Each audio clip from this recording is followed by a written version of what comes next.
Então vamos lá gravar o terceiro vídeo. Esse vai ser mais curtinho, tá bom? Então tenha um pouquinho de paciência, assista esse vídeo aí, tá bom? É só mais um subsídio para você. Tenha paciência comigo. Eu estou tentando fazer o melhor para que possa te ajudar, tá bom? E que possamos nós estarmos juntos a fim de que a nossa aula seja a melhor possível. Sempre dependendo do Espírito Santo de Deus, sabendo que não é por força, não é por violência, mas é pelo Espírito do Senhor, né? Diz a palavra. Então vamos lá, vamos ao terceiro vídeo, já continuando do segundo, né? Partindo do segundo. Ele fala, só voltando um pouquinho, devemos fazer duas perguntas básicas que, se o estudante não encontrar respostas satisfatórias para tais perguntas, ele não se sentirá impulsionado e receptível para aprender e viver os ensinamentos do Sermão do Monte, das bem-aventuranças, ok? É preciso fazer duas perguntas, e a primeira delas, vamos lá. E eu quero que você faça essa pergunta para os seus alunos também e dê tempo a eles para que eles possam meditar sobre ela, ok? Eles precisam ter um tempinho para pensar e até responder, né? Talvez não dê para todos responderem por causa do tempo, mas pelo menos aí busca alguns exemplos para você medir, né, a consciência dele nesse sentido. Qual é a primeira pergunta? Número 1. O conteúdo do Sermão do Monte é relevante para o mundo de hoje? Ou é totalmente fora de moda? É uma pergunta que precisa ser pensada, tá bom? Vamos deixar um pouco a nossa religiosidade, né?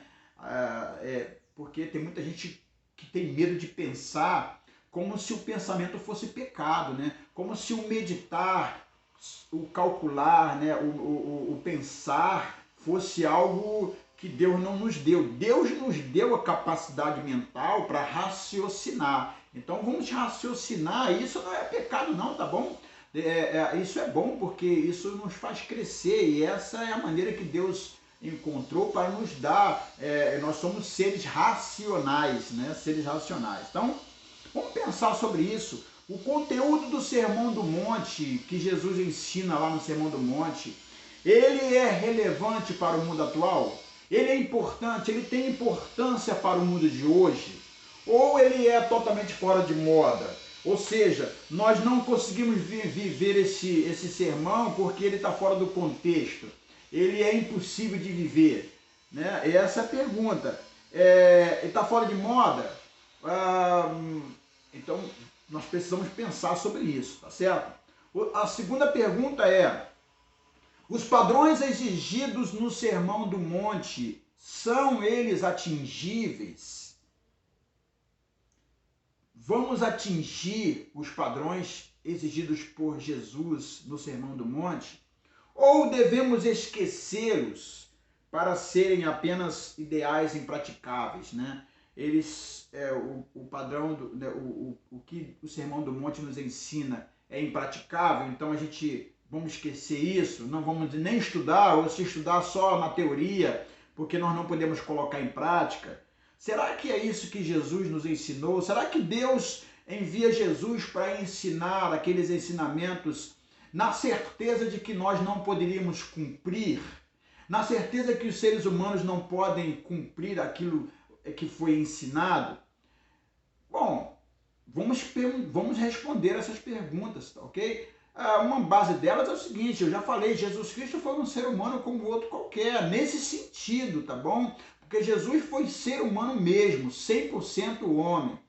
E como ser humano, ele cumpriu esse sermão. Ele ensinou através na teoria e na prática.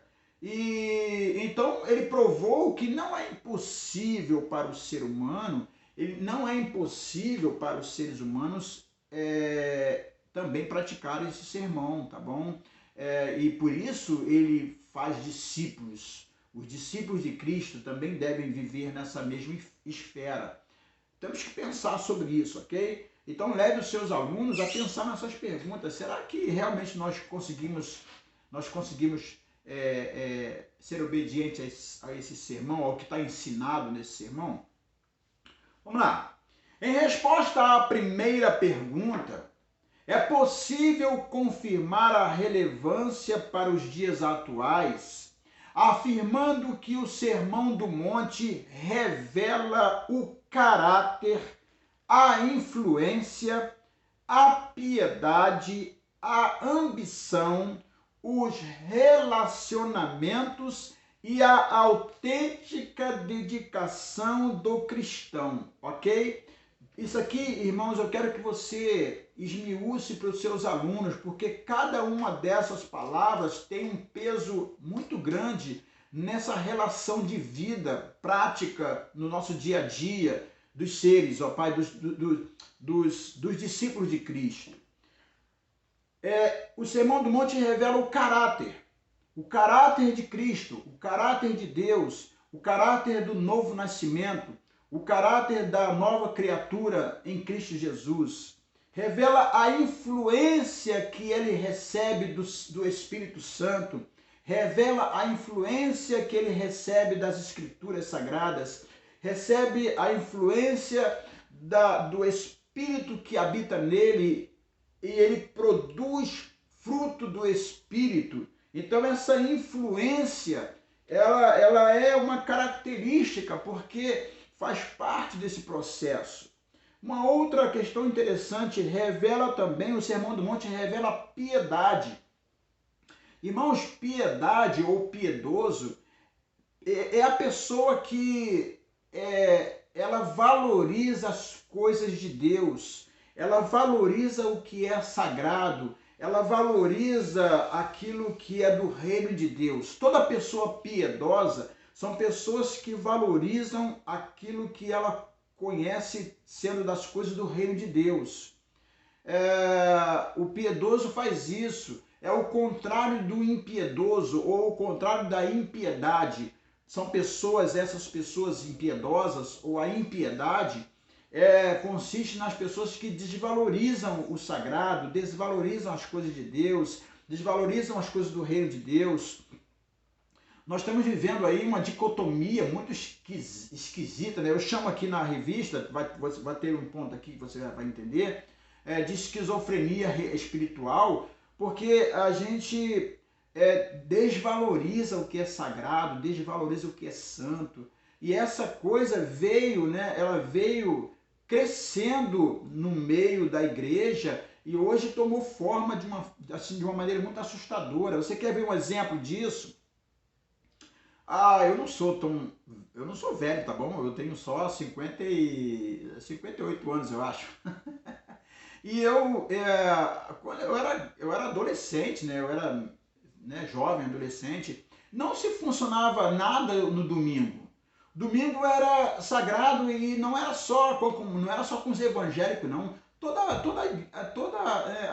O Rio de Janeiro e talvez até o Brasil inteiro, né? Pelo menos é porque como eu era criança, né? Eu não tinha assim uma visão mais ampla, mas eu lembro que não funcionava nada. Domingo era o dia da igreja, era o dia do Senhor. Então a gente nem mercado funcionava, não funcionava nada.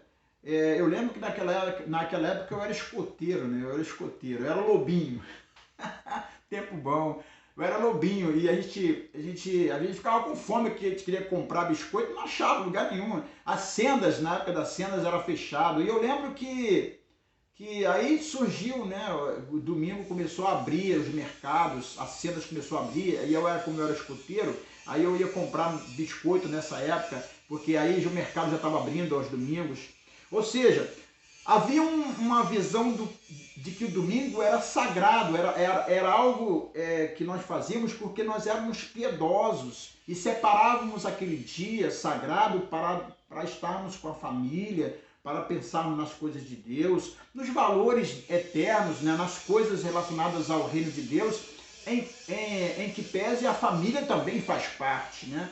Então tínhamos essa cultura e à medida que foi passando o tempo, abriram-se os mercados, daqui a pouco abriram outras coisas, e aí agora as pessoas deixaram de pensar que o domingo é o dia do Senhor. Agora domingo ficou um dia como outro qualquer e agora as pessoas pararam de consagrar um dia. Esse é um exemplo. Quer ver um outro exemplo interessante que eu nunca tinha visto isso, mas eu fiquei estarrecido? quando eu soube que as pessoas estavam vendendo igreja, né?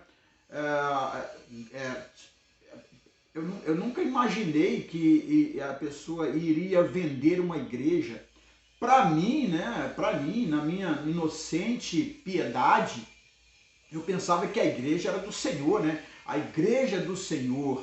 Os bancos são consagrados ao Senhor, a bateria é consagrada ao Senhor, o templo consagrado ao Senhor, o que nós fizemos aqui foram gastos os dízimos ofertados ao Senhor e tudo pertence ao Senhor. Irmãos, como é que algo que nós piedosamente consagramos ao Senhor, como é que nós vamos vender, querido? Como é que nós vamos vender? Isso não cabe na minha mente. O máximo que deveríamos fazer era doar. Né? Se você tem um banco da igreja construído, né, foi comprado pelos dízimos, pelas ofertas, e você tem um banco lá, e agora você vai comprar outros bancos, você pegar aqueles bancos e doar, né, para alguém que está precisando, ou vice-versa, vender igreja. Aí eu comecei a ver que as pessoas vendem o patrimônio que é de Deus, é isso? As pessoas vendem aquilo que foi consagrado a Deus, e o pior é vende com ovelha e tudo.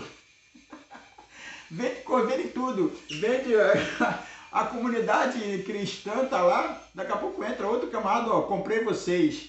É inadmissível isso, é inadmissível. Então, nós precisamos entender que o Sermão do Monte revela também o caráter piedoso daquele que é consagrado e consagra-se ao Senhor e também consagra os seus bens, consagra os seus dízimos, consagra as suas ofertas, consagra o seu tempo, consagra a sua vida, consagra o seu ser. Essa pessoa consagra tudo ao Senhor, entendeu? Então, na verdade, essa piedade revela esse caráter que revela a piedade. O Sermão do Monte é nessa característica também. Revela também no Sermão do Monte a ambição, que a ambição daqueles que estão no Sermão do Monte, a ambição é reino de Deus, a ambição é glória, é glorificar a Deus, a ambição é que todas as coisas são para o Senhor, a ambição é céu, a ambição é reino de Deus. O que nós vivemos de ambição, se nós ambicionamos algo, se nós estamos determinados a querer algo, queiramos nós a presença de Deus com o seu reino. É isso que influencia, é isso que o Sermão do Monte vai nos ensinar. E é por isso que tem tantas coisas que nós vamos nos confrontar, porque essas coisas são do reino de Deus. E a nossa carne, né, o nosso ser, com a nossa miséria espiritual, faz parte do reino dos homens, ou do reino das trevas, né, porque o pecado dominou tudo isso. Então há esse confronto e o Sermão do Monte ele vai trazer esse confronto para nós. Que você possa falar, né, com os seus alunos, especificar todas essas coisas, porque são esmiuçar para que eles possam entender, ok? Então, os relacionamentos e a autêntica dedicação do cristão. E aí, ele vai descrever, na revista, né, eu escrevi alguns pontos em que o Sermão do Monte revela. E aí eu queria que você passasse um a um. Na verdade, nós vamos terminar no primeiro ponto, no ponto A, né? Vai terminar essa aula de domingo no ponto A, que diz assim, o Sermão do Monte revela o caráter do cristão. E aí eu quero que você abra com os seus alunos, né? Mateus capítulo 5, do 3 ao 12, é o Sermão do Monte todo, né? É o Sermão do Monte todo. Eu não vou ler aqui, você pode ler depois, para não ficar, para não tomar muito tempo da aula. Você lê com seus alunos, porque o Mateus capítulo 5 até o 12, do verso 1 ao 12, é toda a bem-aventurança, né? Toda a bem-aventurança, é tudo que está nessa revista, é um resumo. E aí, lendo esse ponto A, diz o seguinte: as bem-aventuranças enfatizam 8 sinais principais da conduta do caráter cristão, especialmente em relação a Deus e aos homens, e as bênçãos divinas que repousam sobre aqueles que externam estes sinais.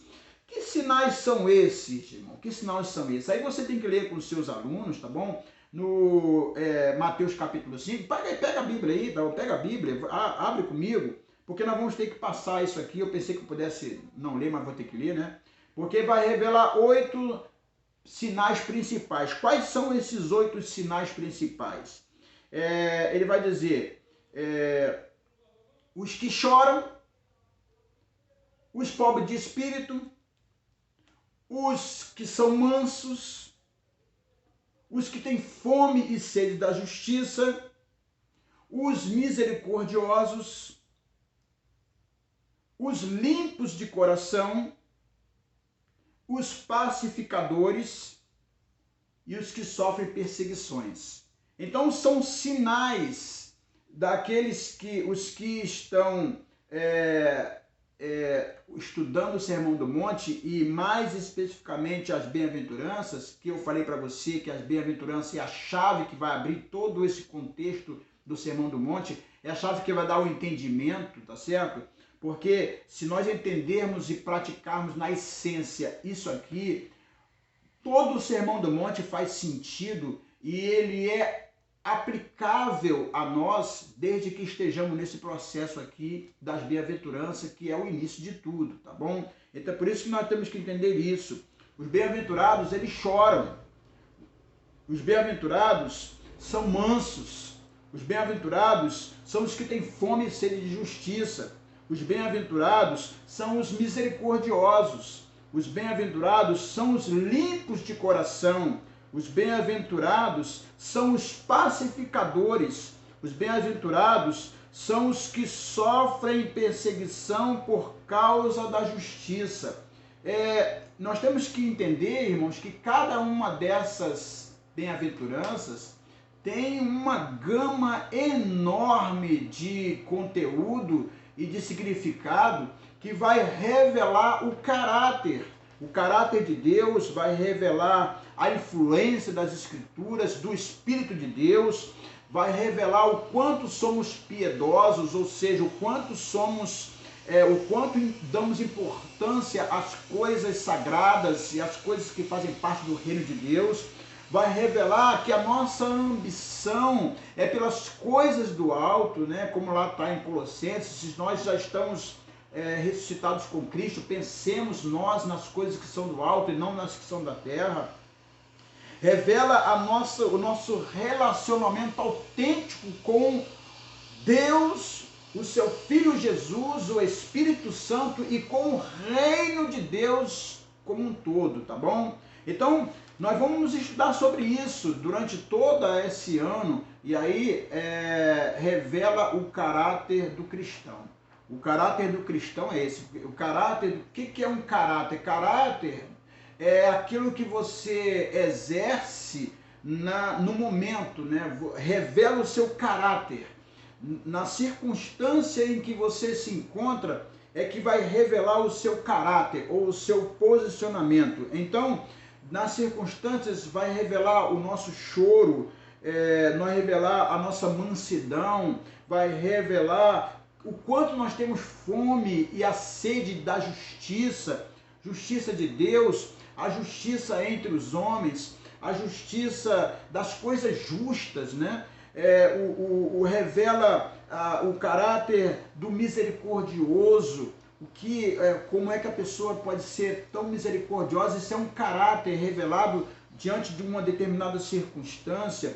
Revela também a limpeza, o quanto somos limpos, puros de coração. Esse é um caráter também que revela a pureza, aquele que não tem pensamentos maquinados, que não fica calculando maliciosamente as coisas. O que ele fala é sincero, é verdadeiro, é do coração e não tem nenhuma segunda intenção. Isso é um caráter, caráter daqueles que têm um coração limpo. Esses verão a Deus. Bem-aventurado aqueles que são pacificadores, ou seja, o caráter do pacificador, daquele que deseja sempre pacificar o ambiente e pacificar as pessoas. Revela também aqueles que sofrem perseguição por causa da justiça. Há um caráter revelador nesse sentido, porque esses que sofrem perseguição por causa da justiça, eles esperam em Deus para que a justiça seja cumprida. Então tem muitos outros, né? Aqueles que são injuriados, perseguidos, todas essas circunstâncias, nós que estamos na bem-aventurança, que somos participantes do reino de Deus e que estamos estudando o Sermão do Monte, nós vamos ter que refletir essas coisas no nosso interior e também externar essas coisas. Então você vai entender que isso é muito profundo, tá bom? Toda essa revista aqui, ela vai trazer para nós grande profundidade, porque nós vamos estar nos confrontando a nós mesmos nas circunstâncias da nossa vida, para refletir o caráter de quem somos, se nós somos do reino de Deus, ou se nós somos do reino das trevas, ou se nós somos do reino dos homens, ou se somos do reino de Deus. Qual é a nossa influência e qual é os nossos objetivos, qual é a nossa ambição. Tudo isso revela, né? Tudo isso é revelado no Sermão do Monte e como eu disse para você, né? A chave para entendermos tudo isso começa com as bem-aventuranças, tá bom? Então fica aqui, essa é a primeira aula que você vai dar no dia 8/10. Foram 3 vídeos que foram gravados, que você possa assistir esses 3 vídeos com calma, tá bom? Reflita aí naquilo que eu falei. É claro, você pode pesquisar, você pode orar, você pode trazer outros conteúdos, você fica à vontade, mas sempre dentro da lição, tá bom, amados irmãos, professores? Não fujam, já tem tanta coisa pra gente esmiuçar, tem tanto assunto nessa revista para esmiuçar, que não cabe você dar uma aula paralela de outros assuntos, não cabe. Eu peço até atenção aí à classe de casais, porque eu fui dar autorização para a classe de casais trazer um assunto relacionado aos casais. Mas cuidado, tá bom? Que você não faça isso. Se você vai fazer isso, faça dentro da lição, ok? Para que você não perca tempo, já que todas as classes vão ter que andar em conjunto. Nós vamos agora no dia 8, todas as classes terão de ir até a página 7 na letra A, lá em cima da página, ok? Então cuidado para você não ficar para trás, para você não ficar atrasado, cuidado para você não perder tempo, ou cuidado até para você não se perder e acabar dando uma aula de qualquer maneira, uma muito rápida, e acabar perdendo a qualidade, né, de levar ao cognitivo das pessoas, levar à consciência das pessoas o valor dessa lição, ok? Tudo bem assim, então? Amados irmãos, muito obrigado, professores e professoras, muito obrigado pelo apoio, muito obrigado aí pela atenção, que vocês tenham visto esse vídeo. Eu sei que às vezes fica meio cansativo, mas faça um esforcinho, tá bom? Porque assim a gente evita ficar fazendo reunião na igreja. O pastor Gilberto queria que nós dessemos uma aula para os professores aqui na igreja, mas isso tem custos, né? E a gente vai perdendo tempo. É bom que a gente faça aí no vídeo e você possa tirar um tempinho para ver essas aulas, tá bom? Queridos, mais uma vez, muito obrigado. Deus abençoe a todos, que vocês tenham aí um dia maravilhoso e que no domingo vocês possam dar uma excelente aula. Quero dizer a vocês, né, que assim como eu fui transformado por essas lições, à medida que eu fui escrevendo, à medida que eu fui pesquisando, à medida que eu fui orando, à medida que eu fui, né, meditando. Houve muito choro, houve muito arrependimento. Irmãos, eu não sou mais o mesmo.